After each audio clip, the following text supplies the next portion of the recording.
Welcome to the United States of America podcast. I am your host, Niti, and we are broadcasting live from the Food Church here on North Carolina.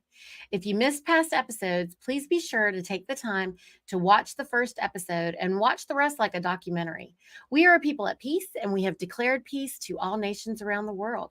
This is not a marketing or promotional channel. We are shining a light on knowledge that is being hidden from you. We are sharing the truth about your birthright and your inheritance. We have moderators who are assisting in the comment section. Please be kind and self-governed. If you have questions, please put them in all caps and only enter them once per show. I am joined on air with Ohio Chairwoman Lisa Schaefer, and now I am proud to introduce you to Justice Anna Maria, who is joining us live from Alaska this morning. Good morning, Anna. Whoa. Oops. Uh-oh. I guess she must have had an internet glitch. Let's just give her a minute. I'm sure she'll pop right back in. That seems to be going around this morning. Hey, Lisa. How are you? Everything. I would plug something in it, plug right back out. I was like, what's happening? There she goes. I'm sorry, guys. Every once in a while, it just blips. We blink does out. what it does. Hey, we're just happy to see you today. How are you? Oh, I've been up all night. I've been running around like a crazy person. I look like you know what, but I'm here. You look gorgeous, conquering the world over there. The most powerful grandma on the planet. Well, I don't know about that, but I am a grandma, that's for sure. We are making so much progress. I'm so proud of the people that we're working for and with, and our workers are just above and beyond. I mean, these guys are so great. They just words do not adequately express the sacrifices that our computer programmers and our banks staff and our coordinators and our people have made to make all this possible. And now we're getting to the point here where it's like, in history, there are always those kind of crack open moments where something goes boom, the gate opens, Yorktown happens, and things that have been paralyzed or at a stalemate or have been a problem for many, many years, suddenly just boom, and there you are. You're on the other side. You've made this transition, and we're at that point now where very soon, we are going to make that leap to a whole new world. And it's just so exciting. I mean, I have this constant sense of vibration. It's just like, this anticipation of a whole new world opening up. And in its own way, it's every bit as much of a change as, say, the people coming here from England, the Puritans packing up on their boats and going all the way over the horizon. It's like that. It's that kind of a change in everything that has been wrong being righted, because it'll be just like flipping over a canoe. I mean, suddenly, boom! instead of being upside down and capsized, you'll be right side up and ready to roll. And I'm just thrilled that we've had the stubbornness and the wherewithal and the intelligence and the skills and the will to make this work. And it's really it's a humbling thing to realize how close the world came to destruction and how far we have been able to paddle against the current and how far we've come. it's been, well, for some of us, it's been a journey of 50 years. And, for others, they just arrived on the scene and grabbed an oar, and they're discovering the depths of the history and everything that's gone on at the same time that they're working like hell to get everything shipshape and back in order. Mm-hmm. So I think that the concept of operating from credit instead of from debt is something that a lot of people are having a very hard time wrapping their heads around because they don't. It's so good to be true. Anna, God is so great. And look at what you've done. You have called all the remnants to rise, and they actually heeded the call. Look what you did, Anna. Well, it wasn't Look me. what you did. Look what you did. This call has been going out for decades from Sure. Americans who have, who have contributed to this. There's Yes. thousands of Americans who, one way or another knew something was wrong and did something about it. They just didn't have the complete picture yet. Time had to, that organic process and the growth of knowledge and the growth of research had to take place before we could know what was really going on. Well, we honor them all because you're right. Like there had to be, years and years. It was more than a lifetime. Oh yeah. And so, yeah, we honor them and we honor them. We honor you too. Thank you for helping to, lead for this stage because there was leaders all along the way. Someone had to corral all the information, So Yeah, well, once I did it for my own sake, I had to share it, the end result with everybody. That's about what it amounts to. Sure. But the progress that we've made since the development of the new banking system.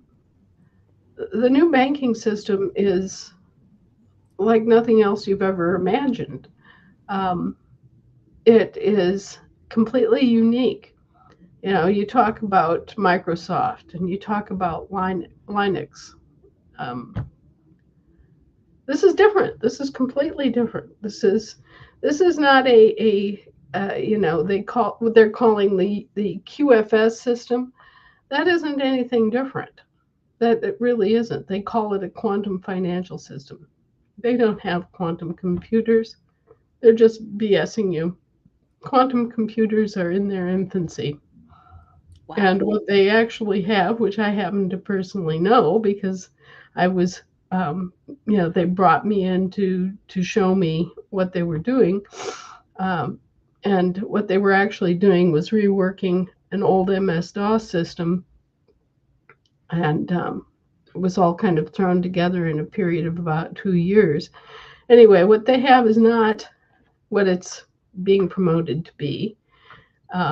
And it is not unique and it is not different, but what we have is what our system does. It's a completely different platform. It's not Microsoft. It's not any open source Linux system. It's its own thing.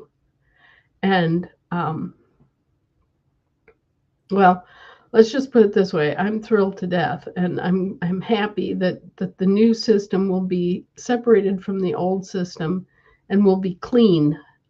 Mm-hmm. We don't have to have a dirty system anymore.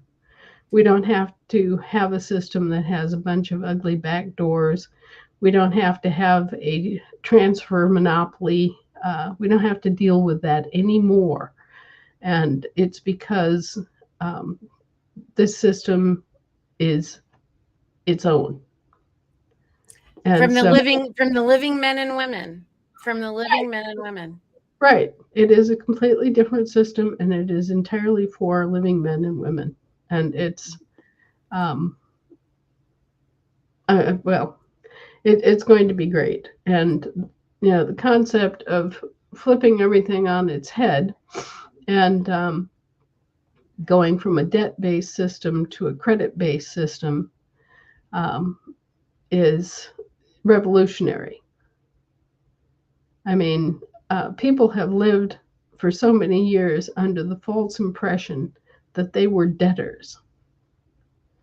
I know that all you girls and have grown up with the same thing I have, and that was you can remember the U.S. debt clock, and this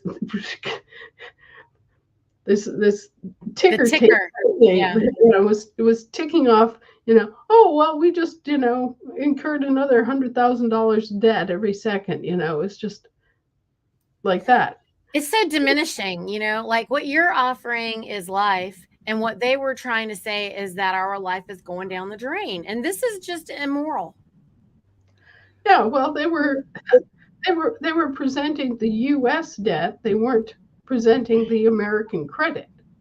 Right. So well, let's make everybody hopeless so they can't survive, right? Sorry, Lisa, go ahead. What I was going to say was that I think a lot of people, because they don't really comprehend accounting, because that's what all of this is based on. Our courts, our bankers, the judges that they have, they're bankers. Their court systems have ledgers. Our government has ledgers, and there's always an in and an out. It's always a credit and a debit. And there's always, of course, in our government, they double book everything, which is legal. But, in their system because they don't pay attention to what's lawful. So, there's always this debit and credit. There has to be the balance between the two.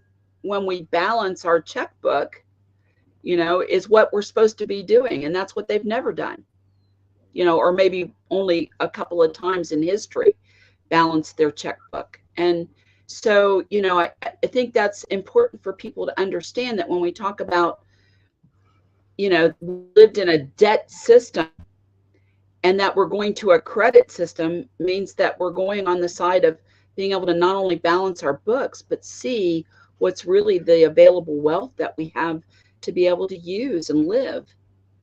Right. And Lisa, we have enough credit, enough prepaid, already paid for credit to run the world for 1,000 years. Even if we all sat on our butts and did nothing, if our children did nothing, if our children's children's children did nothing, if we did nothing to create more credit or anything better or anything more on the balance sheet than we're sitting here right now, there'd be enough to run the world for 1,000 years. And Anna, isn't it incredible? But isn't it incredible that we're an expanding universe? It's impossible for living men and women to literally do nothing.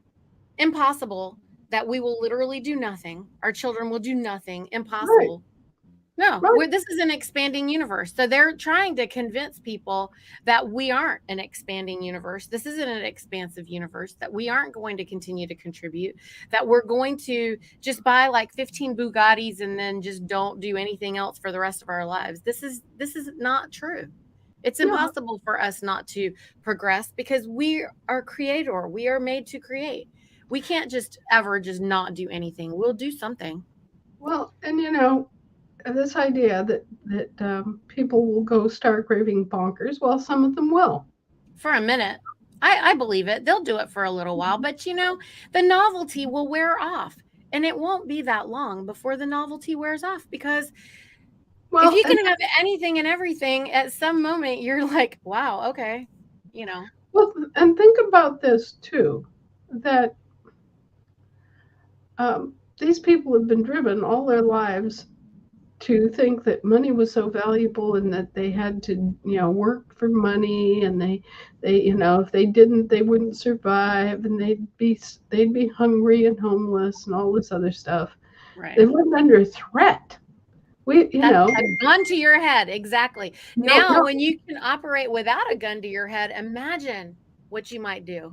Yeah, suddenly you're free. Suddenly you can have options. Suddenly you can. If you want to pursue art, you can pursue art. You don't have to, take take your heart in your hand and hope. You can actually just do what you want to do and what you are, able to do. Yeah. And You might not even know your people, whole talent. You've never had I, an opportunity to find out what your talent might be for a lot of people. If they right. have the opportunity to just learn, like go out there and play. The more they play, the more they'll realize, oh, I actually have an aptitude for this. Oh, I actually think this is fun.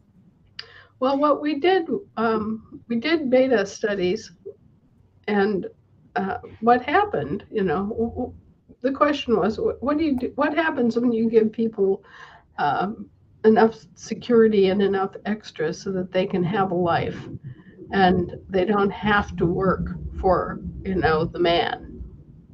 Okay, what happens? Well, we found out that most people don't quit their job. We found out that the tendency was right away to take care of things that had been neglected. If people needed dental work that they'd been putting off, they went and got dental work. If people needed to repair their roof, they got their roof repaired. They took care of business, is what most people did. And then after they got those needs met, they started looking around at their lives and they figured out, oh, well, I hate this dead end job I'm in. So they quit and they started looking for other jobs. And a significant percentage, above and beyond what we normally see, a significant percentage of people went back to school to acquire other skills in other areas that they were interested in. And so you had maybe uh, let's say 15 to 20% more people than normal went back to school of some kind to increase or change their skill base. Yo, Lisa. we find our worth as people. We find our worth in the things that we in our work, and also in our self-development. That's where our ego is really based. That's where our self-worth is based. And that's not going to change just because we have the ability to not have to work to live, but that we can live to do our life work. There's a Right. difference in the philosophy and in the whole trend. I think we're going to see a great rise of the arts and people's creativity and industrial innovation, because people won't be afraid. Oh, I've got this great idea, but I can't quit my job to go try out my idea. They're going to have the ability and the funding to go do it and still live in the background, Right. And the other thing that we found was that a significant number of people who would otherwise have stayed in the workforce left for early retirement. But what was really interesting about that, um, is that what they did with their retirement. Because when they retired at, say, 55 or 60, right, they spent more time with their families, and the extended family started to reappear. The grandparents were taking a greater role in their grandchildren's lives. They were babysitting more. They were taking the kids out to the park. They were going to school functions. They were participating more in their own family life. And they were also contributing more to their communities because, frankly, they had the time, the energy, and the skills. And so they started volunteering for the PTA. They started volunteering to, help out the blood bank. They started doing all these things that need to be done in the community, but which normally is dependent on volunteers. And so we got time. this great surge of elders coming into the community and fulfilling a role that has been lacking. I mean, as everybody has gotten more and more desperate and worked more and more hours and tried harder and harder to keep up with the Joneses and everything else, so many of those community functions have fallen by the wayside. And there weren't the volunteers to have a block party or a barbecue, or to have an appreciation day for the firefighters, or do all of these different little things that communities have traditionally done in this country. It was fading away. But when these people were allowed to quit their standard job 5 years early or 10 years early, they got busy. They didn't sit around on their duffs. They didn't do any kind of thing that you would expect of sitting at home and dying. They they they got We're out. not made that way. We're not made to do that. I mean, it's not going to happen. Like, that isn't what's going to actually happen. We're made to serve. Just, we're made to serve. We actually have more. We know when we are allowed the opportunity, we enjoy serving others more than we enjoy serving ourselves. Well, these people were making it fun. I mean, Right. Well, it would be fun if you didn't have to go and be yelled at and told what to do. Like, you don't want to be told how to serve someone. You want to be able to serve them in your own love for them, in your own appreciation for them. Well, no, they were doing entire communities. I mean, like, one grandma grabs another grandma and they go off and they grab two more grandmas, and pretty soon you've got a whole group of people that are doing something of beauty and value to the community. Absolutely. And so we actually had very encouraging results of the beta tests, and were there some people that went stark raving wild, and there were people that went off the deep end, who bought things that they didn't need to buy, and who, took worldwide, took a trip around the world type thing. And, but on the other hand, so if that's what rings your chimes, if that's the thing that really, your soul wanted, then what harm are you doing? None. Everybody has a different thing. Some people just want to keep running and moving from place to place. That's just their joy. Well, and some people have spent their entire lives wanting to see Saipan, Right. Exactly. Or whatever anybody's talking about. They're like, I wish I could just go discover a new land or something on a boat, and they want to try it. So yeah. As long as they're not hurting somebody else, it's their life. It's their time. Yeah.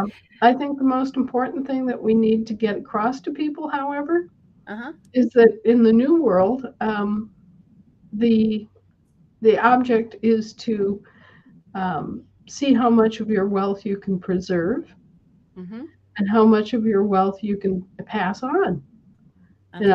How can you leave this world a better place than when you came into it? How can you give your child a better position and a better perspective than what was handed to you when you got here? Yes. I think it's all our dreams to make our children better than us, right? Well, I don't necessarily see that in our society. I see a very selfish attitude toward children. People want to trot their children out and use their children as an excuse, or but I don't see that nurturing that used to exist. By and large, it's become a very predatory world, and we have to reverse that. We have to make people think more in terms of, what is eternal, what is temporal, what really matters. Wow. But, that's true. Actually, I see what you mean. So far, what we see here is the misuse and abuse of the television and mass communication to promote consumerism, because what these corporations want is buy more, more profits for us, and so they have used and abused the mass communication capability to promote learning that is all toward making everybody a little consumer machine, right? Yeah. What if we turn that on its head?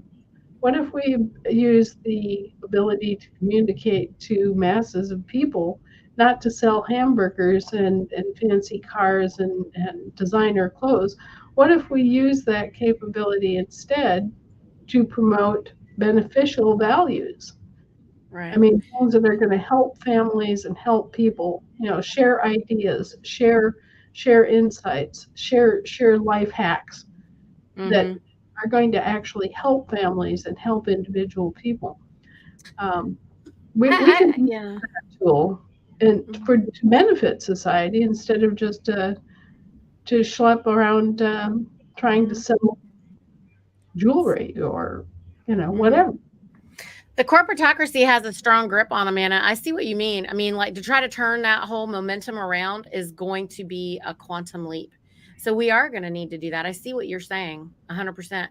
And it starts with them handing these devices to the kids to babysit them because they're like the kids are those are addictive and they don't realize their children are literally addicted to that flicker of light and then they get stuck on the thing and then the kid is screams when you try to take the thing away. I mean, I have definitely seen that. I mean, we didn't practice that in our home, but I comprehend what you're saying, Well, and it's definitely a problem. and what is being taught is violence, Yes, consumerism, yes, and selfishness. yeah. Which is for the dead zombies. This is the zombie apocalypse everyone is trying to imagine. They think some zombies are going to come after them, but that's not it. The zombie is watching the screen. You know. Well, and you know, the thing is that if we were promoting good values, if we were promoting creative thought, if we were promoting the spread of useful information, it would be different, but we're not. Mhm. Well, they And can't control us if they do that. That's the whole point, right? They don't know how to control you with love, Anna. You do. You know, look at what you've done with the volunteerism. Okay. And you do that with love. You do it with love. You're not doing it with threats. And that's well, what they don't know how to do. They don't know how to do anything unless they're threatening people constantly. they operate on fear, and, Yes. and that is very true. And we don't. Right. Fear is not what we're about. Um, I Mhm. think everybody ultimately is selfish. I think that's our nature, at least to an extent. Uh, and we have a right to love ourselves and to be selfish to an extent. That we have. There's a reasonable concern about your health. There's a reasonable concern about having your home, having your stuff that you need day to day. But beyond that, um, it starts to slack off. You start to wonder, well, what does it mean for me to be happy? Mhm. I mean, try this. Try this as for instance. Mhm. I bet that most of you have never spent any significant amount of time asking yourself, what would make me happy? Mhm. What do you want? And why do you want it? What do you want and why do you want it?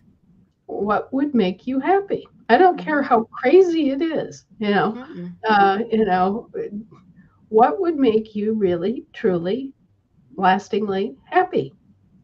And, most of us, when confronted with that question, discover that you've maybe spent, what, 15 minutes of your entire life asking yourself that question? Because Mhm. from the moment that you were born, somebody else picked you up, patted you on the butt, and said, okay, here you go, Buttercup. This is Time the for this, world. time Yeah. for that, time for this, time for that. Yeah, you've never had a chance, that's true. I mean, that is very liberating. I remember when I finally started doing that and it changes everything. When you allow yourself to do that, what you find is you really don't want that much. And Right. and and then you can allow yourself to have whatever those couple of things are, and then you're not really operating in that anymore and then you have more to give. Um Right. It's true. When And people, if people never have the opportunity if they're never stimulated to really think about, what makes you happy, then they don't get that opportunity to really come to grips with that part of themselves. Right. They're just kept chasing somebody else's goals. They're kept, at the treadmill, The looking hamster at wheel. the hamster wheel, of making what's going to make my banker happy. Yeah. What's going to make my wife happy? What's My going to make mom, my sister, my kids, my everything. Yeah. my professor at school, my job, my boss. Yeah. I see Lisa's about ready to bubble over here. When I first came out of college and got my first teaching position, I had a very wise superintendent who gave a speech to all the new people. And he basically was trying to get us to realize that someday we were going to want to retire, that we envision what we want, what was there in the future for us. And his statement was, those people who retire to something, not from something, are the ones who are successful and happiest in their retirement. So many of us are retiring from, we get to that point when we retire, we have no idea what we want to do. We have no idea how we're going to do it. We have no idea what we want, what's in that. And I always took that very seriously. My husband and I both, we planned, we dreamed, we, did all of those things. And it was because of that one statement he made when I was 21 years old, to say, think about starting right now what you want in your future. And although I'd never dreamed this would be my future, other things and the life that I really dreamed about at this point, and very content with it where we are. So, I encourage people to take that time to go out and dream and think about where you want to be. What do you want to be? What really makes you happy? Fishing makes you happy. I go back to saying that my dad used to say he could never retire because he didn't know what he really wanted to do and retire, because he couldn't golf much. He couldn't fish much. He couldn't. I kept saying, yeah, but wouldn't you like to try? Wouldn't that be, there are other things that he had that he could contribute, but he worked all the way until he was 93 and a half years old. And, but that was his love. That was his passion. And that's, even though he wasn't necessarily 8 or 10 hours a day, he still did it every day.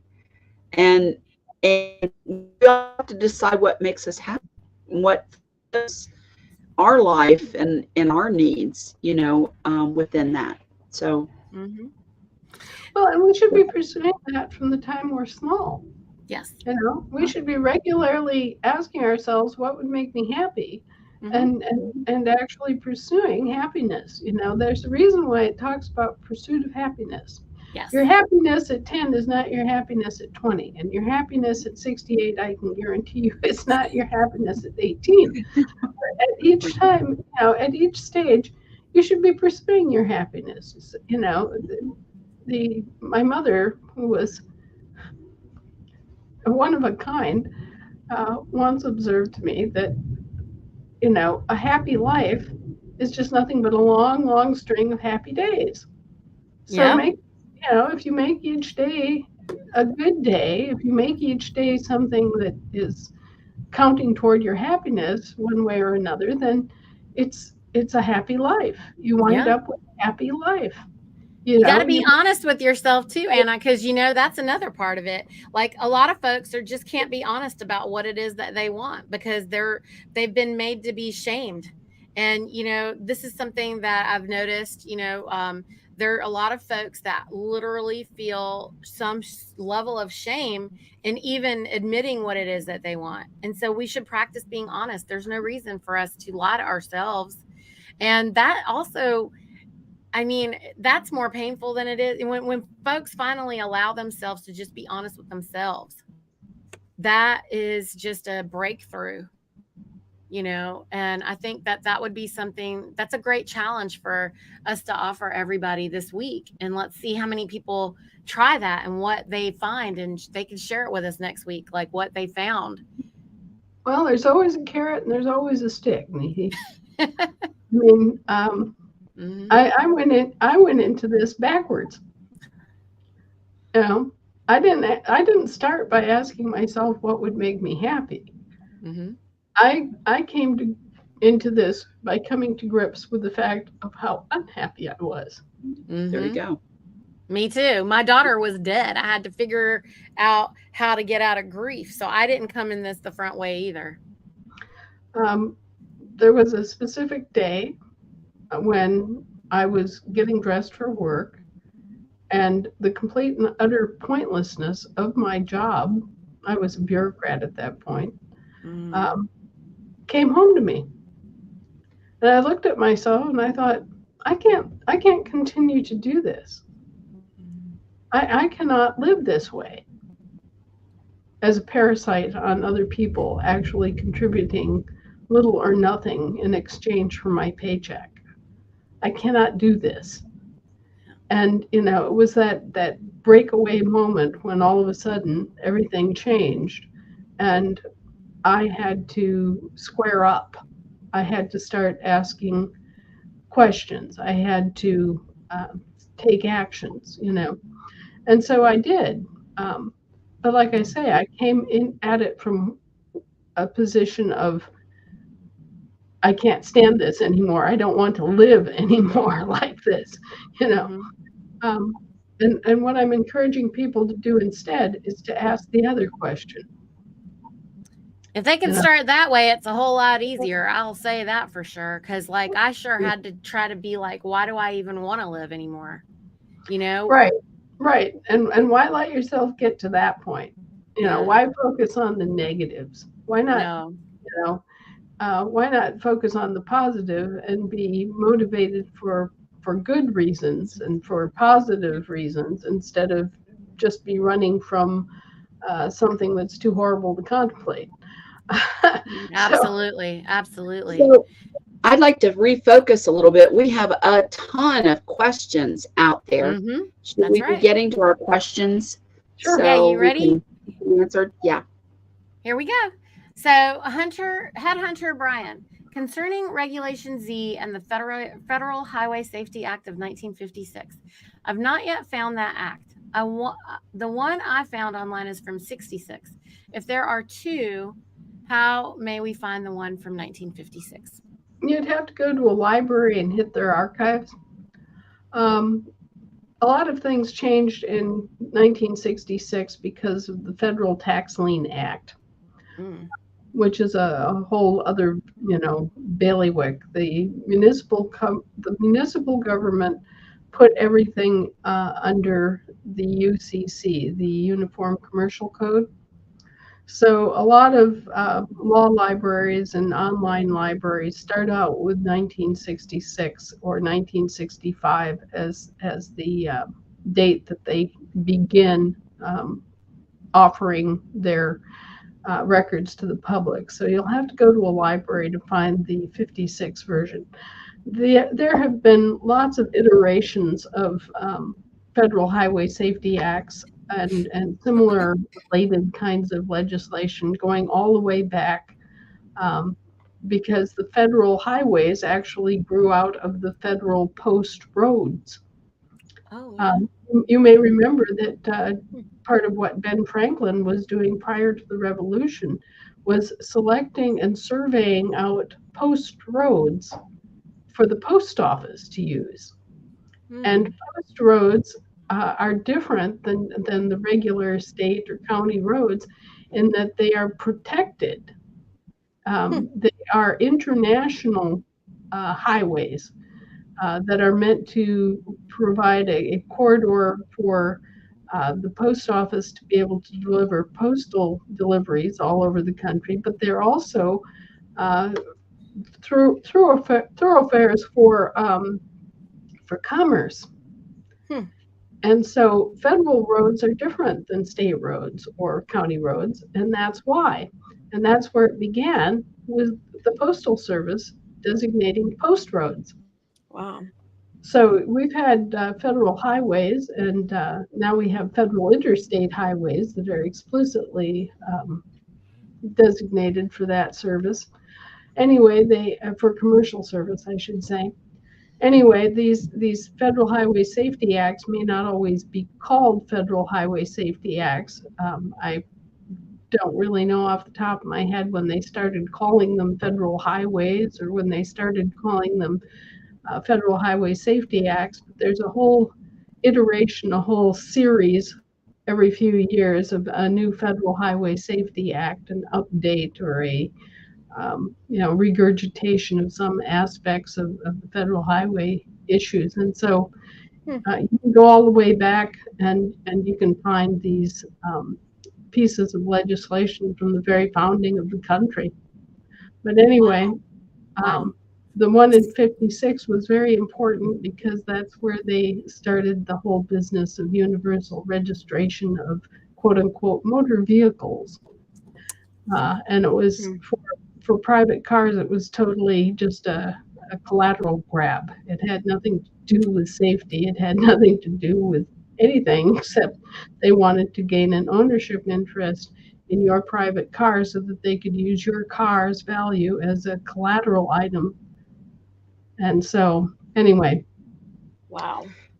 So maybe the Library of Congress would be a good place to start looking. You'll have to sift through it, but if they search the Library of Congress, they might find it there. I doubt it. Well, you might, where you would look for it to be registered would be on the Federal Register. Okay. Hmm.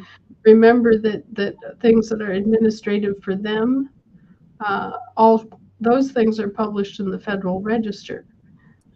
Things that apply to us are published in the Congressional Record. Oh. And once again, you see the bifurcation on those two things. That's why we record our political status. We don't register anything anywhere. Okay. Mhm. They maintain these two systems. Registration is in the sea system, recording is in the land system. So you have land records. Okay. Hmm. And it's the same way when you're looking for something that pertains to living people, that pertains to us in particular, whether we're operating as a lawful person or as an actual living being, Mhm. you are looking at the congressional record, but everything else goes on the Federal Register. Wow. Okay. That's awesome. Thank you, Anna, for that. And so may I ask a question behind that then? So the 1966 is when they created the whole UCC system? No, that's when they flipped everything over to the Universal Commercial Code System for commercial operations, and commercial operations are all under the municipal government. That's Now, important. That's interesting to know. I'm sorry. Go ahead. well, okay, just get this straight in your mind. Uh-huh. Land and sea are international jurisdictions, Mm-hmm. but commerce is a global jurisdiction. Mm. Okay, Mm-hmm. so the territorial government is responsible for operations on land and sea within the territories, right? Mm-hmm. And our government is responsible for operations on land and sea within the country. Okay, Mm-hmm. but the municipal government is dealing with what? They're dealing with commerce. And what's commerce? Commerce is business between two incorporated entities. So both sides of the exchange are incorporated entities. Mm-hmm. Okay. So they're both airy fairy things. They're both created things. They're created by the imagination of man. So when you have Pepsi Cola having a contract with GM, that's commerce. You've got two big incorporated companies, and that they're doing business and they're in commerce, but both of them are imaginary. So that puts them in what? The jurisdiction of the air. Okay. So they're another step removed from reality than the rest of the world, right? Right. So that's what makes them global, and that's what puts them under the municipal government. And that's ultimately why the Pope has the right to destroy corporations under ecclesiastical law, because these things are creatures of the mind. They don't actually exist except from a charter on paper or from a articles of incorporation filed with a municipal office. So you see, just knowing that will help you keep things straight, and will also explain to you why the church got involved in issues of big business and commerce. Because they're at the top of it. Right, they're involved in it because they were in charge of the air jurisdiction from the very beginning. And air jurisdiction is about energy and thought. Air jurisdiction is about performance contracts. Air jurisdiction is about corporations. These things that just come out of nowhere, that are ginned up on paper and that suddenly take on a life of their own. Anything like that. And traditionally, the Holy Roman Empire was in charge of the post office. Things like patents, copyrights, intellectual property rights of all kinds. That's all air jurisdiction. Right. They also handled customs. When you were trading, when two corporations were trading across national borders, what happens? Well, then you have a customs officer, and you have to do what? You have to declare what you're bringing into the country, right? Yeah. But because it's an incorporated entity that's declaring it, right? You're declaring that you're bringing in, 50,000 bales of cotton, or, whatever. This again is a corporate business. So who's in charge of keeping track of all that? The air jurisdiction. So you're dealing with the air jurisdiction and municipal power at all times, but you're not aware of it. You're not thinking of it in terms of it being an organizing factor in your world, and you should be. Because now I am. Once you're aware of it, it's once you're really aware of it, it's really pretty easy. Yeah. To perceive and separate out these different spheres of influence and the different powers that have administered these functions for many, many years. And you can see why we hired the Holy Roman Empire to do the postal service and the things like patents and copyrights and trademarks and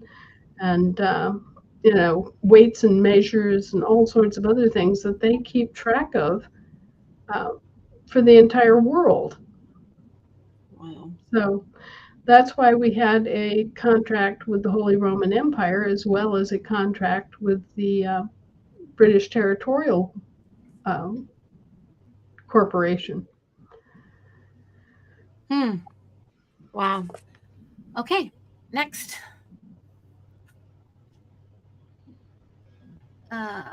Where do I go to have my documents recorded on public record so the de facto knows who I am? I'm on Kentucky, the Secretary of State, right? And the secretaries, Secretary of State of State. Oh, I think they're talking about just getting their declaration recorded, right? I don't know. So, there are two ways to go about. Well, actually, there's multiple ways to go about it. You can record your intent to live in a particular state by simply making a declaration in the newspaper and publishing it. You have to keep a record of the publication. You have to do it a reasonable amount of time. So yes, you can publish your intent to make Kentucky your permanent home. It's pretty simple. You can go to the state land recording office if they have one. But if you do it that way, then you just have to be careful to do that first, and then do the any other publication like in the paper after that, so that the most recent publication has you firmly on the land and soil. Then the other thing that you can do is just simply go to your state assembly and go through the land recording office that each state assembly has. Finally, you can also go to the International Land Recording and Publishing System that Global Family Bank has established for the use of everybody that's coming to them to form a bank account. And if you go that way, the service is free. It's international, so anybody from anywhere can use that service. And that then also establishes a permanent record of your political status and your claim upon land and soil resources. So you can go there and do that. Now, Kentucky is somewhat of a special situation because I believe that Kentucky is one of 4 commonwealths that are operating at the Commonwealth level. And if you are a Commonwealth administration of the state at this point, you're in a different situation than the rest of the states. It basically means that your state of state has gone bankrupt, thrown up its hands, and run for the bushes, and left the municipal government to administer state functions. And in that case, you wouldn't have a land recording office anymore in Kentucky.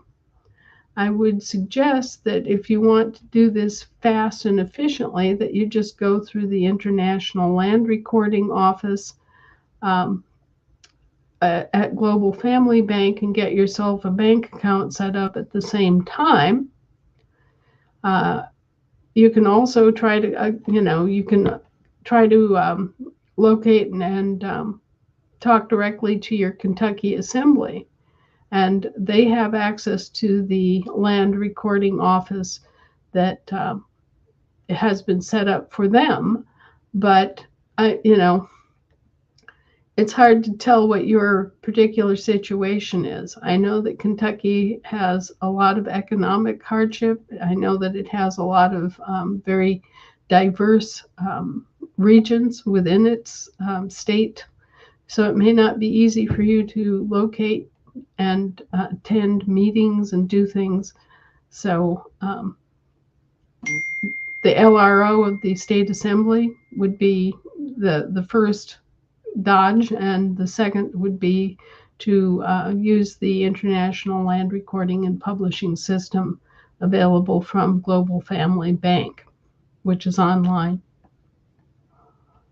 Do you know if that's the same thing about Kansas, or do we know if Kansas has a coordinator or a recorder? Yeah, well, Kansas does, but again, if anybody's having trouble, and there are a lot of people who are having trouble, number one, getting in touch with their assembly. We have some coordinators who've been off base and who have been keeping people from joining the assembly, which is completely wrong-headed. We've had some people die. We've had some people move out of state. We know there's this constant changeover in people in different states. And when you are sitting there and you wake up and you go, oh, I didn't know, I'm an American. I have to get out of this status that I'm in. I have to, put my claim in, right? You don't want to wait for, 3 months while the local assembly gets a new coordinator.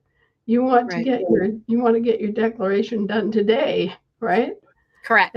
And so, in situations like that, it's perfectly reasonable and advisable for people to go to the International Land Recording and Publishing System that Global Family Bank has set up for their use, because Right. you could get into a situation, and I've had to deal with several where people have been waiting 6 months. Yes. We're hearing a lot about that. And I think also there's still some trouble with the website from TASA when they click on a state, like it's still has a problem communicating, or I don't know if the coordinators, well, I know we have a lot of new ones. I don't know if people are updating their emails or new emails or something like that. So maybe the coordinators out there can make sure to check theirs and see that it's updated on the TASA website. Because maybe, and make sure it works. Make sure the link works, because we had several different states that were not receiving the referrals that they should be receiving correct. from TASA, and that was because the link wasn't working. Yep. Okay, Sandra wants to know, I assume if you work as a Lyft driver or Uber driver or DoorDash, you need a driver's license. Also, but do you have to pay taxes on this type of job as a papered up ASN? Well, the hard part is that this is really strange to me, but Uber and similar companies are among the top ranked employers in the country now. Gee, I wonder who made that, who set that up. Well, I think it says something about the lifestyle and the stresses and everything that we're under.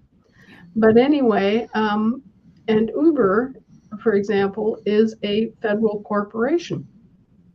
It's a U.S. corp. So is that federally connected income?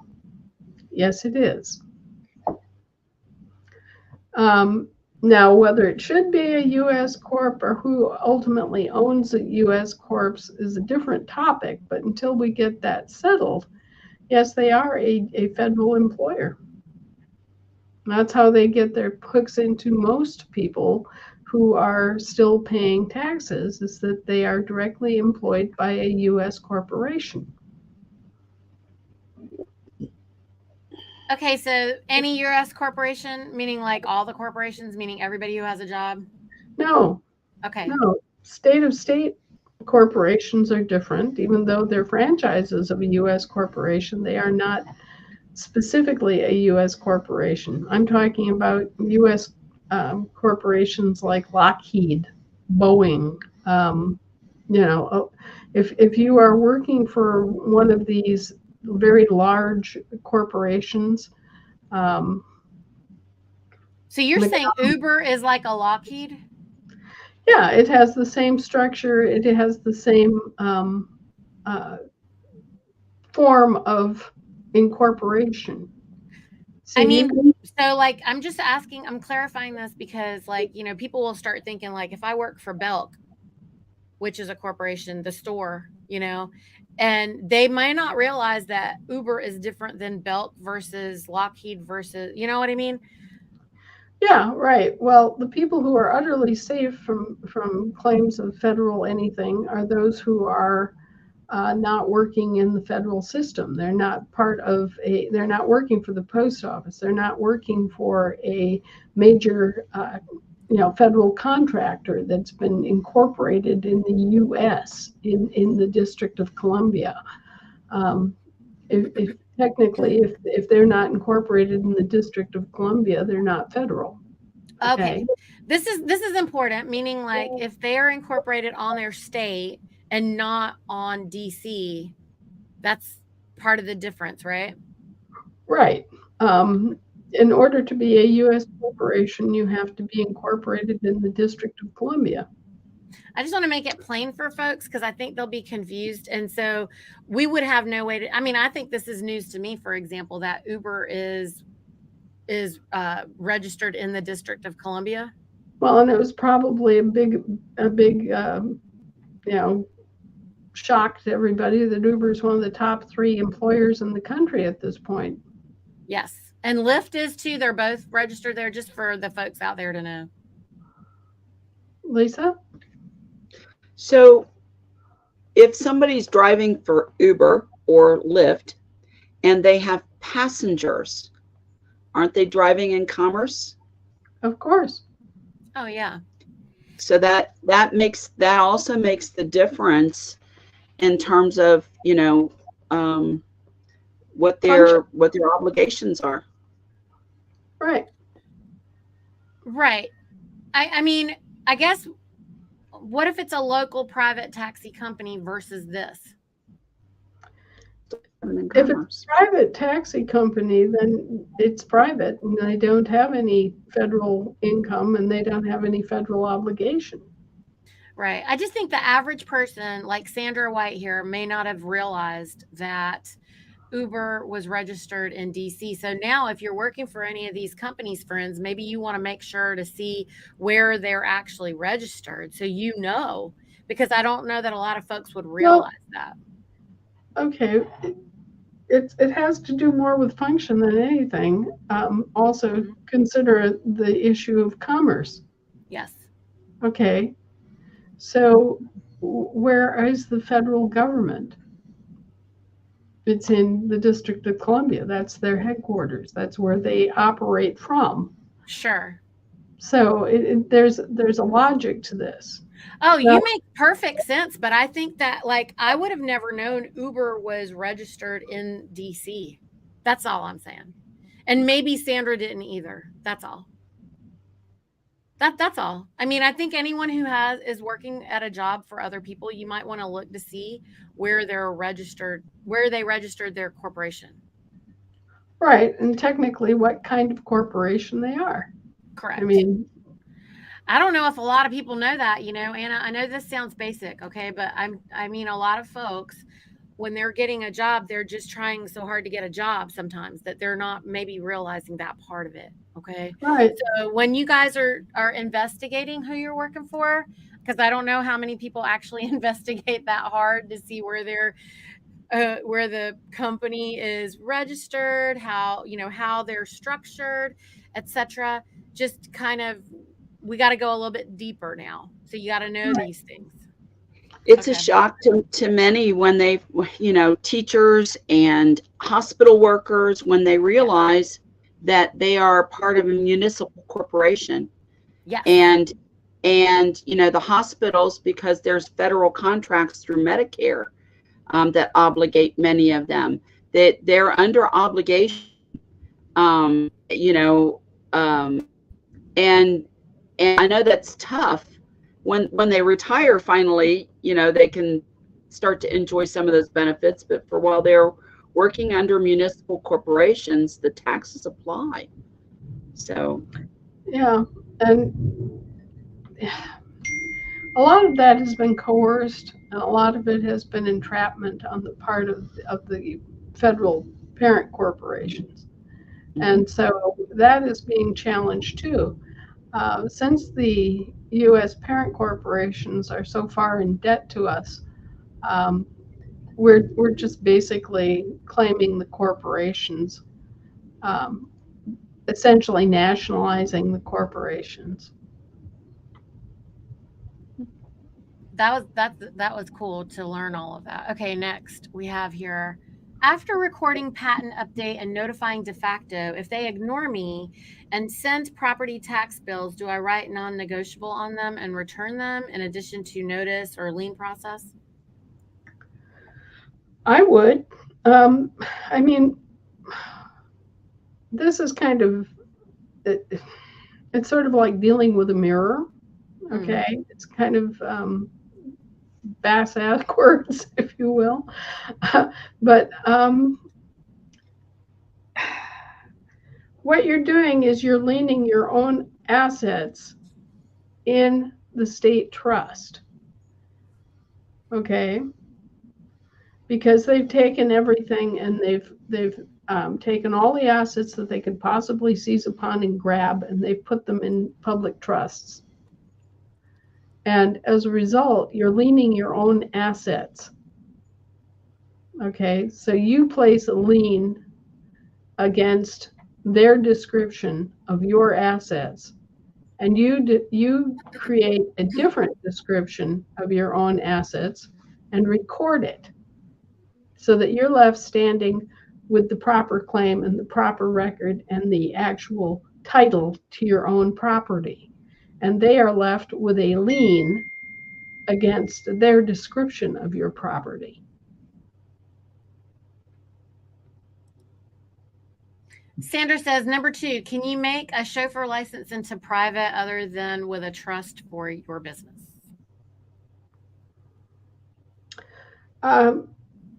Again, the chauffeur's license, like a taxi driver license, like a CDL, is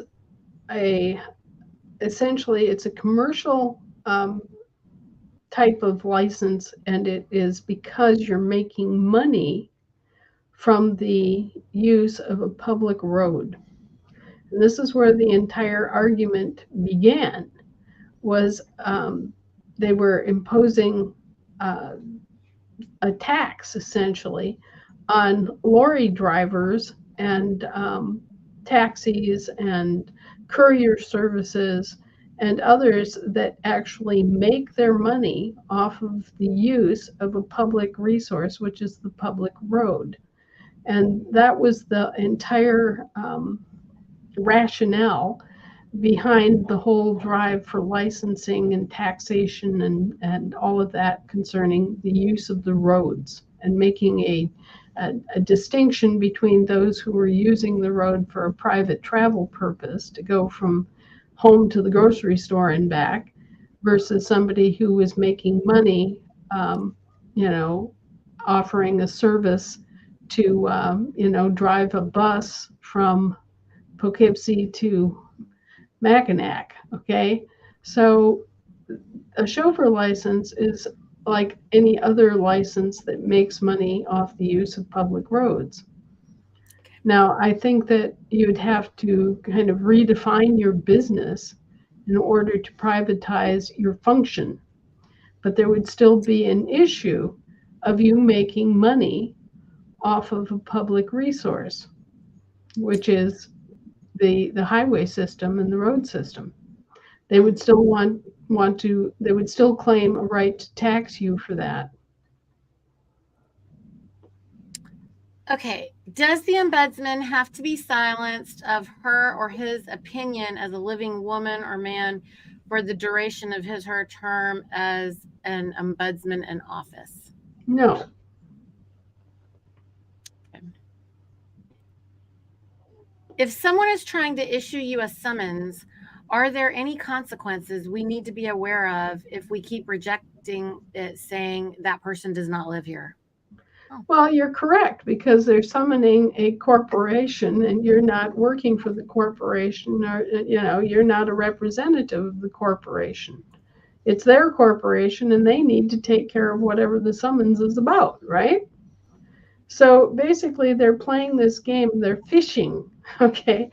They're trying to get you to accept its solicitation. It's solicitation, right?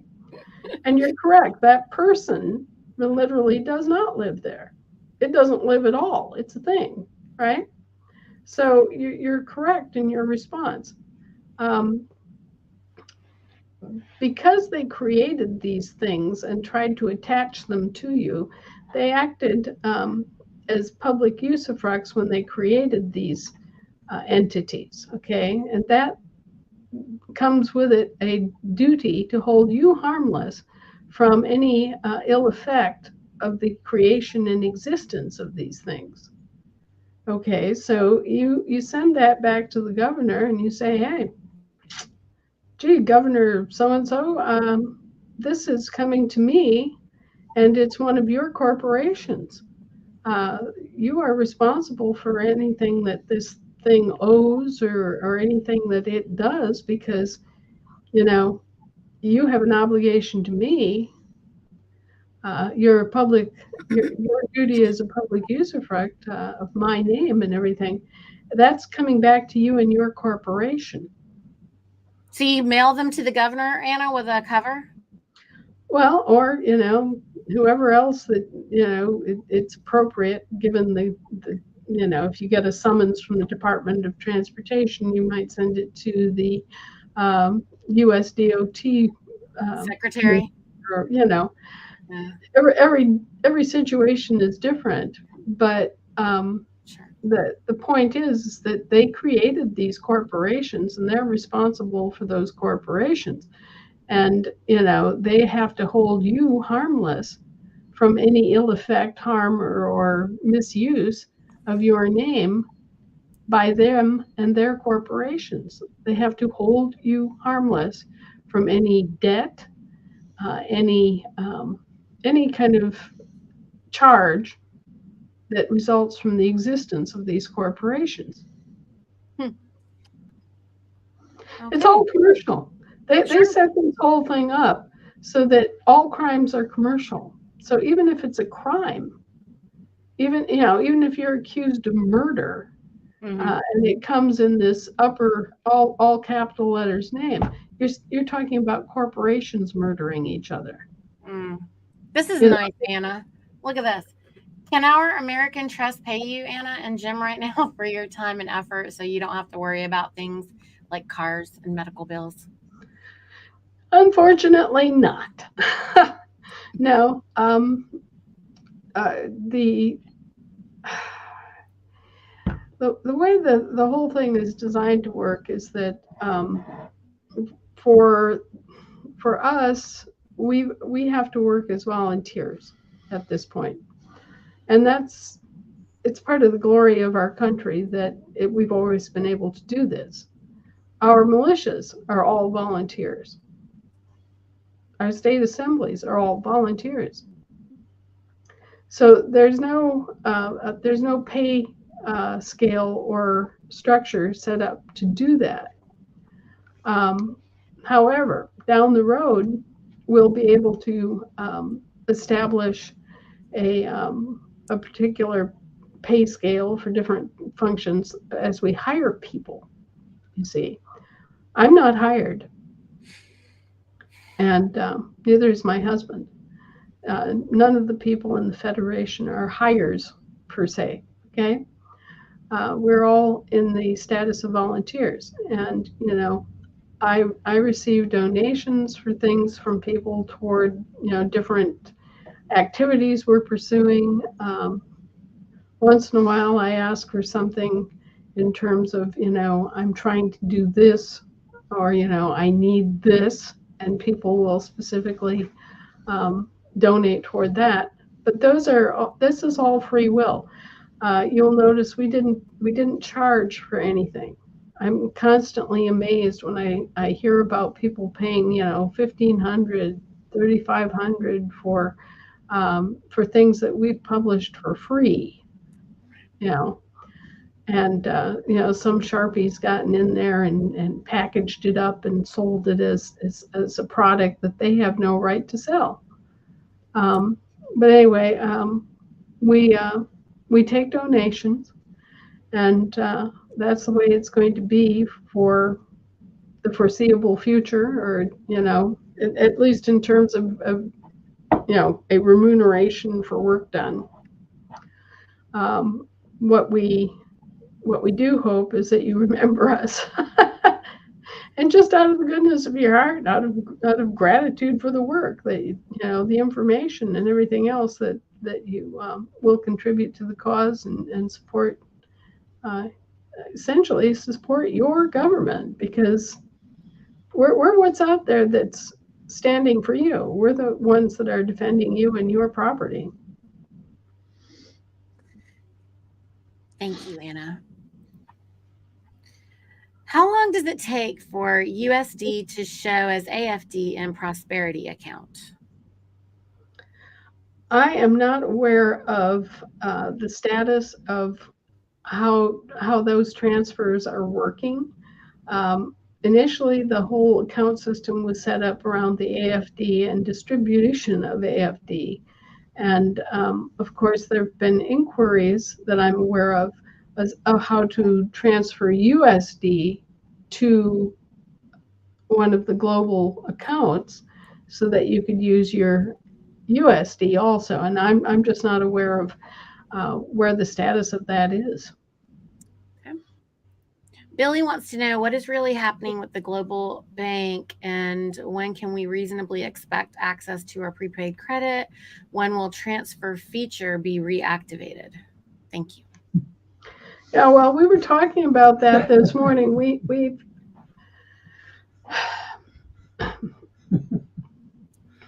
Hey, Harold. Stop laughing in the background.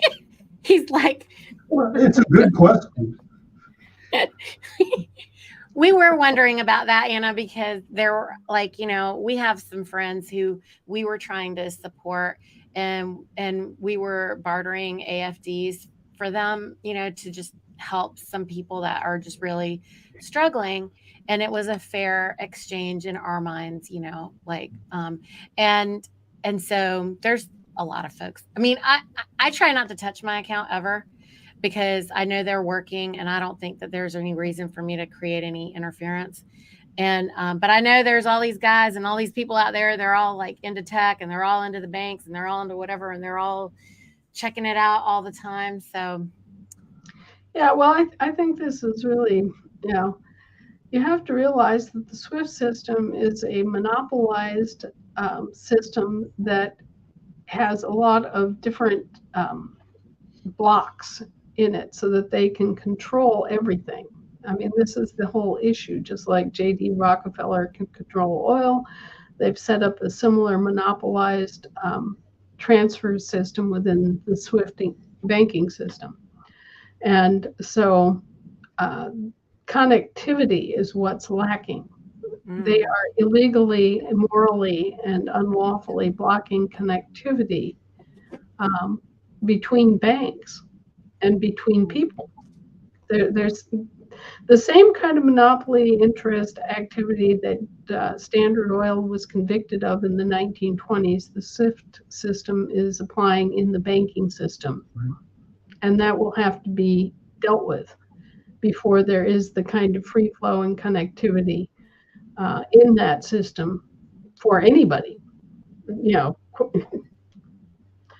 So what we have to do is we have to build a direct link system so that instead of going through the SWIFT system, we have a system that has an alternate pathway. Oh. Anna, okay, may I ask a question about that then? So it sounds like, okay, first of all, you were genius enough to create this whole banking thing, okay? And then, not me, okay, but other people have done this, okay? I mean, okay, the team, everybody, the whole everybody. But what it sounds like you're saying is like we are in charge because we're the Americans, right? And so we were on vacation for 150 years, sleep or whatever it's called.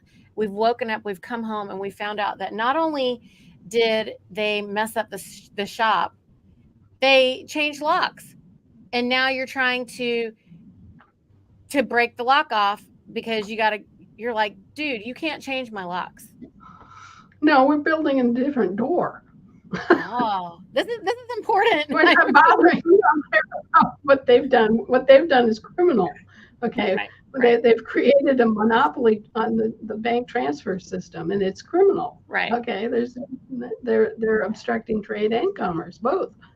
All right. They've committed the same exact crime that Standard Oil committed back in the 1920s and 30s that they got busted. Tell us about that, Anna, because I'm a kid. I don't know what you're talking about. Like, please tell me, what does that mean? Okay, Standard Oil wasn't an oil company. Begin with that.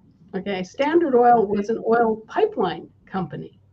Okay, its entire shtick was to build a pipeline and be able to direct how much oil was flowing through that pipeline to what other destination. So they were sitting there like a spider in the middle of this huge pipeline grid network, and J.D. Rockefeller could literally slow down your access to the pipeline system or stop it altogether so that you couldn't meet your refinery contracts. Okay, he could favor one guy's oil getting to market versus another guy's oil. He could stop the other guy's oil from getting to market. And this was a monopoly interest that Standard Oil held for many years. And finally, in the 1920s, everybody got fed up with it, took Standard Oil to court for monopoly inducement and monopoly practices, and they were busted for it and they were broken up. And that's how the pipeline system finally got free. Okay. Wow. Now, they did the same thing to the banking industry. And farmers, they do this at farmers markets, Anna. This is what I'm dealing with my farmers. They're locked out of farmers markets, so they don't have market access either. Okay, so this is against the law. It's against the public law. It's against obstruction of trade, obstruction of commerce, monopoly inducement. All that stuff is against the law, and you can take them to your court, and you can bust them up. Where do I find this public? Where do I find that public law, Anna? I'm serious because I need this public law. You can look it up. The Sherman Antitrust Act is one of them. Just go online and look up. Title 15 is huge. Title 15 is all about obstructing trade and commerce. Okay, wow. So anyway, the difference from banking is, as far as the oil pipeline thing, which I know about, is oil pipeline regulation is actually enforced, and they've solved the problem of the monopolies, because you can't be a pipeline and be a monopoly. You are required to accept certain conditions of treating everybody the same, and if you don't, you go directly to jail and you're no longer in the pipeline business. Right. Wow. And that's what needs to happen with the banks. That's what needs to happen with the SWIFT system. Wow. But anyway, that whole system is crooked as a dog's hind leg and shouldn't exist. It is a monopoly. It's a transfer monopoly, and it should go away.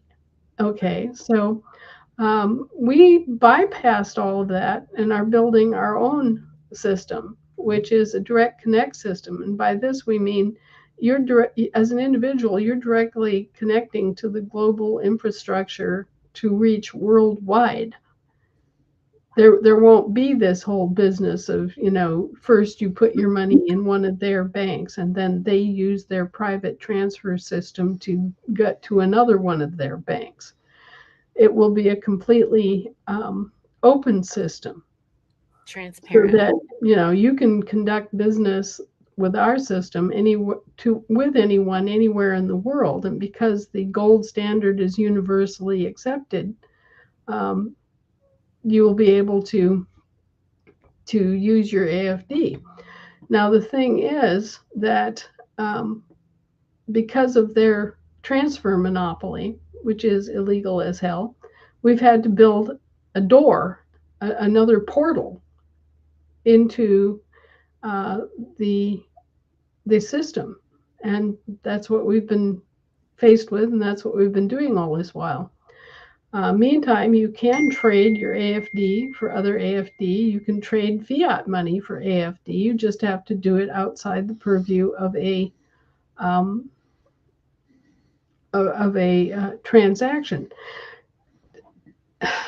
Okay, say I have AFD. Niti has AFD. So we each have an AFD account, right? Mm-hmm. I can say to Niti, okay, you need fiat dollars in order to pay your rent this month. I'll trade you the $1,500 in fiat, and you transfer so many AFD to my AFD account. Okay, so what you've done is you've done an exchange, a private exchange of fiat for asset-backed. And, I'm happy for the meantime because I've got gold in my account. She's happy because she could pay her rent. Mhm. And, people are doing that right now to make things work in the meantime. I personally think that we are close to having solved the entire problem of the fiat money system. But, that doesn't mean people don't have needs day to day. Right. And so there are ways around the liquidity crisis, so to speak. But the big thing is that understand that what we're building is a totally different system. It isn't even on the same computer platform Right. and systems. It isn't Microsoft's platform. It isn't Linux even. It's its own Right. separate individual portal. And once that portal is complete, what you'll be able to do is you'll be able to do transactions directly with people on the other side of the world. If you want to do business with an individual in Japan, you'll just link. And That's there such won't a big deal. Wow. It's really, Yeah. really incredible. Yeah, you won't have to go through any kind of monopolized transfer system. That's awesome. Okay. So is there any update on the mochis that you requested by your birthday? Yes, well, what we've got is the update on that so that we can continue our assault on the federal corporations that are not honoring the MOCIs. That, like I explained with Regulation Z, the way that they legalized what they did back in 1913 was by setting up the system, and especially 1934. What they did was set up the MOCI as a remedy, and then they sat on the remedy. They didn't make it available. They didn't announce who was responsible for it. It turns out it's the U.S. Secretary of State, and the state of state secretaries of state are responsible. We found that out after a lot of research. But they didn't even publish which officer was responsible for doing the MOCIs. So they published the remedy and then they didn't implement it, which is the same as not doing it, is the same as not having a remedy. And so they recriminalized their own actions by failure to produce the debt swap, which is what a mutual offset credit exemption exchange is. Okay, so that's where we're at with all of that, and the whole issue of the mutual offset credit exchange exemption is territorial. It's not municipal. So it's a territorial debt that the municipality inherits, the municipal government inherits. And this is where we're getting the spotty response, where some states and states of states are enabled to do these mutual offset credit exchange exemptions and others aren't. This is why there's a disconnect between one part of the federal government and another part of the federal government, because you're actually dealing with two subcontractors. And we just recently figured out that when these transferences happen due to the bankruptcy of one of the federal subcontractors, it all gets shoved off onto the other one. So say that you start out with a British territorial state of state debt, and the parent company goes bankrupt. Okay, for the time period that parent company is bankrupt, the debt is transferred to the other federal subcontractor. It's transferred over to the municipal government. Municipal government doesn't do MOCIs. They're not required to. It's not their contract. And they're not acting as a successor to contract at that point. They're acting as a receiver. same thing. It goes flipping back and forth. They've been working this collusion between the two federal parent companies since, well, 1907. They're all the same question. Like a bunch of people were asking similar questions. So Michelle wants to know, concerning the IBA, since all members are ASC, do we advertise elections statewide in the newspaper or just within the assembly? Any other options to advertise elections that qualify? No, you got to think of the IBA as a assembly within an assembly. Okay, it's a separate assembly. It has all the rights, prerogatives, and character of an assembly, except that it's operating purely in international jurisdiction, and it is populated by the ASCs in that state. All people who qualify as ASCs are automatically members of the IBA if they want to participate. Period. So there's no elections. The only kind of election there would be election of people within that assembly to act as the assembly chairman for the IBA, to act as a secretary for the IBA, things of that nature. And that would be within the IBA itself as a separate assembly. So you would be following the generalized election procedure, which is common. You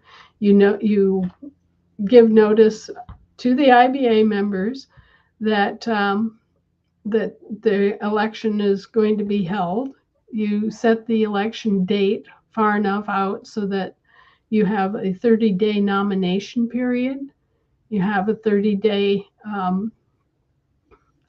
period when the nominations are closed and the candidates are vetted. And then you produce the ballot. You hold the election on the appointed day. You collect and you count the ballots. The election committee within the IBA announces the election results.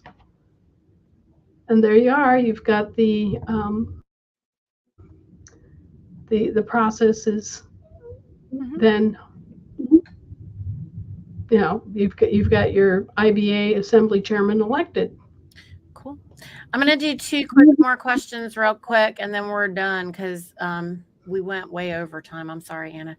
This one's just saying, does a state coordinator and marshal at arms have to be in every ombudsman and oversight committee meeting, especially when the complaint is about either or both of them? No. No. An ombudsman has now, both the office of the ombudsman and the offices of the oversight committees that are established can be used for political purposes, and they can be abused for political purposes. And that's why there's such a bottleneck that's created with the ombudsman's office and the oversight committee. Okay? But they are supposed to be operating independently, and they are supposed to be operating fairly, and they are supposed to be operating in a way that does not require that kind of oversight. They're supposed to be unbiased, correct, Anna? Unaffiliated and unbiased. Right. Right. They're supposed to be unbiased. They're supposed to be investigatory in nature. The ombudsman is trying to resolve problems before they become bigger problems, right? And the oversight committee is only called into any kind of action when there is a serious allegation of crime. And like all investigations into crimes or real serious issues, that's all supposed to be private, and it's supposed to be kept private by the members of the oversight committee until such time as they come up with a agreed upon recommendation to the General Assembly. Do you want to go into what is unbiased specifically? Because people are really confused about what that means. Oh, Jesus. That's right. Anna's like, I got to go. These people, Just asking. I sometimes wonder if anyone went to school or anybody They participated. did. They went to the crazy schools. We went to the You crazy know, free schools. did they never attend a public meeting in their lives and observe how that meeting was conducted? Did they never, stop for 15 minutes and watch a Matlock or a Perry Mason or something to kind of give them an idea? Anna, you're talking about logic and reason, okay? And also, this is the other thing. It's fascinating to me when I'm observing that if you say something regarding anything that we're doing here, then they will take 2 of your words and apply it into wherever crevice that it happens to fit in their life, okay? And it can be completely out of context because you don't know the context 99% of the time when someone asks you a question. And so they apply it in whatever way that they would like. But it's on record, and so it's official, and so it's whatever. But they're not, you said to me, Niti, use your head, to ask these people to use their heads or whatever you said to me, right? And this requires love first. First of all, love. First, we should be operating in love. We should be operating with the 10 Commandments. We should be operating in a way that is for everyone to win. Also, can we all just work together to make this just be a win? Can we all just win? The biggest problem we have, Niti, is people are used to an authoritarian power structure. Mm-hmm. And so they're scrabbling over each other, trying to climb the rungs of a non-existent ladder. Yes, ma'am. They're like CYA-ing themselves to death, Anna. Okay, this is the thing. They will CYA because they only know how to operate in a corporatocracy. So they only know how to say, well, I did this because here's my evidence. They can't just say, I did this because this makes sense. Okay, this is all very childish and it's all very unnecessary because, hasn't anyone ever organized a ball team? Hasn't anyone ever organized a picnic, a family reunion picnic? Hasn't anybody ever done any of these things ever so that they have no knowledge of how to organize something as a group?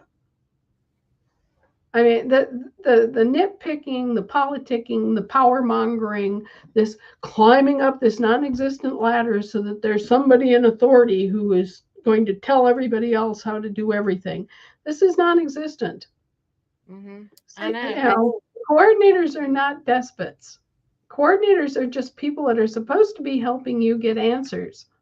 Okay? They're supposed to be coming to us and asking for direction as to how to do this when there are questions. Otherwise, you're supposed to be doing this yourselves. You're supposed to be taking the responsibility. The people.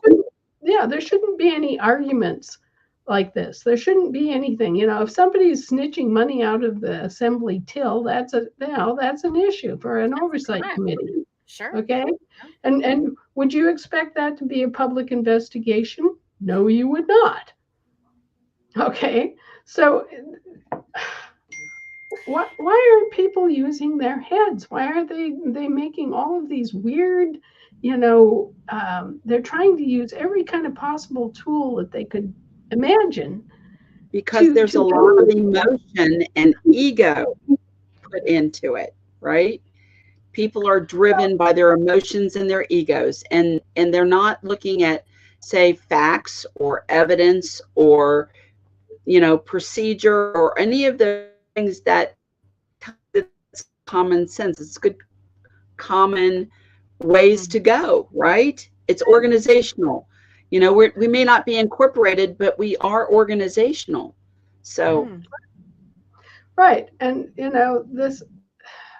there's a lot of compartmentalization. There's a lot of folks that have been in the system, like been working on it for longer than other people. So they're telling all the new people that come in that ask like logical questions, they're told, well, you haven't been here or you don't know what you're talking about. And they're asking reasonable questions. It doesn't matter how long you've been there. What matters is if you're doing it right. Sure. And if you've been there for any length of time and it hasn't gotten done, then you're doing it wrong. It's that easy. Isn't it true? Look how fast Lisa was able to pull things together in Ohio. I know when you got a bunch of dead ends going nowhere fast, then y'all should wonder what's going on, because it's a dead end road. We got dead end roads going on. If your coordinator isn't regularly asking me questions and getting answers, then there's something probably wrong. Mm-hmm. You know, if your coordinator is acting like a despot, there's something wrong. You know, if your coordinator is doing all the work and you're not doing any, then there's something wrong. Yeah. Okay. Okay, the last one. Is there a template? Minnesota is looking for a template for ex parte Milligan. If not, can someone send you a template to edit, advise changes that work with a de facto list you mentioned earlier? No, it's very, very simple. You just say, look, we've got our courts up and running. This is your notice thereof per ex parte Milligan. Bye. That's all you have to say.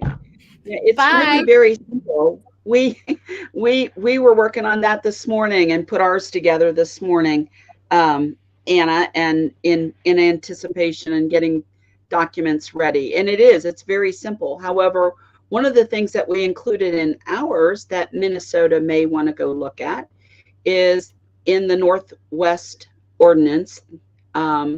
It states regarding common law in the territory for its inhabitants. And they may want to include that in their letter, just to give them their de facto counterparts a little idea of, you know, that was set forth, and it's basically set forth in perpetuity. So I would advise that they go look at that. Well, yeah, even the territorials were owed common law at the time all this got put in place. So, you know, but we don't need to reference territorials when we serve a notice of ex parte Milligan. All we have to do is say, we've got our courts up and standing, and, you know, we're exercising our congruent general jurisdiction. That, you know, boom, there you are. The whole message needs to be about, you know, 2 or 3 lines long. It doesn't have to be anything fancy. Yeah. Just a notice to them that this has happened. Thank you. All right, Anna, we love you so much. Thank you for all your time and all your love and all your investment, and also for everyone before you. We salute you guys and we appreciate you. So thank you very much. Listen, next week, I'd like to take a break, with your permission, for the week of the holiday of the 4th. I'd like to go to the beach with my family, if that's fine. I don't know if we could possibly let you have a day off, Niti. You know, just got to get out my bullwhip. No, of course you can go to the beach on July 2nd if you want to. My son's coming home and we're going to go together. And then I'd like to do that if I can next week. So I hope you have a good, safe, and happy journey to the beach, and a good, safe, and happy journey back, and everything happy in between. Thank you, Anna. I love you so much. Thank you for everything. And everybody, we love you. I know there's lots of questions. I'm sorry that I'm going to take a break next week, but then we'll be back and we are going to hit the ground running like we always do. So we'll see you not next Tuesday. And everybody, have a great 4th of July. Have a great 4th of July, everybody. We love you. Take care. Thank you.